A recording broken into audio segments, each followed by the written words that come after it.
hari ke-9, 15 Ogos 2022, Isnin. Bacaan Alkitab, Mazmur bab 6 hingga bab 15.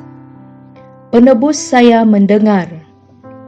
Sebelum sesuatu krisis atau peristiwa besar yang akan berlaku, seperti pilihan raya, selalunya akan terjadi satu gelombang doa. Kita berdoa dengan tekun, gigih, dan berharap dalam waktu kesusahan.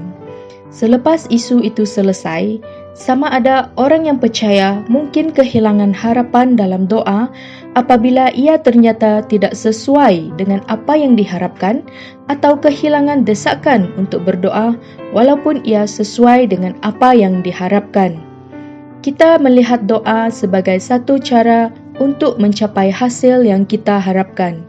Kita lupa bahawa Tuhan juga mengubah orang yang berdoa. Penebus kita bukanlah sebuah mesin yang menerima pesanan kita melalui doa. Dia adalah Tuhan yang hidup, yang mendengar kita seperti bapa mendengar anak-anaknya. Dia mendengar kata-kata kita, keinginan kita yang paling dalam, kekecewaan kita, dan harapan kita.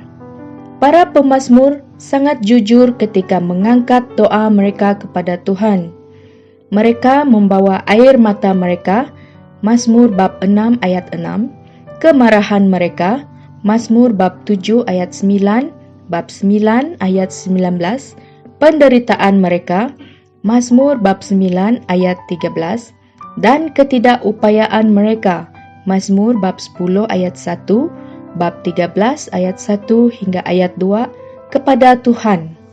Mereka tidak perlu berpura-pura di hadapan Tuhan yang mengetahui segala sesuatu. Semasa para pemazmur membawa diri mereka kepada Tuhan dalam doa, mereka mendapati hati mereka berubah. Ada kesembuhan dalam percakapan kita dengan Tuhan. Pemazmur mendapati bahawa Tuhan mendengar doa mereka, Mazmur bab 6 ayat 9, bab 10 ayat 17. Dan mereka tertarik kepada kebenaran, kemuliaan, dan kasih setia Tuhan. Mazmur bab 7 ayat 17, bab 9 ayat 16, bab 11 ayat 7, bab 13 ayat 5. Walaupun ketika mereka masih menghadapi tentangan daripada musuh, mereka memperoleh kembali kekuatan mereka daripada Tuhan dan terus mengikuti jalan kebenaran. Marilah kita berdoa dengan hati yang terbuka. Penebus kita mendengar doa kita dan Dia menjawab doa kita. Doa hari ini. Tuhan Yesus, kami bertaubat dari kedegilan kami ketika kami cuba memulas lengan-Mu dengan paksaan melalui doa kami. Kami memohon agar doa kami selaras dengan kehendak-Mu, agar kami dapat menjadi wadah untuk Engkau bentuk. Amin.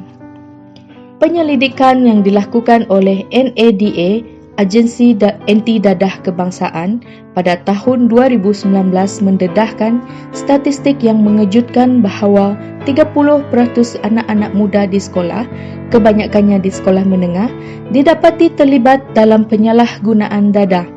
Berdoa menentang pengaruh rakan sebaya dan sistem pencatutan yang mencari mangsa di kalangan anak-anak muda ini.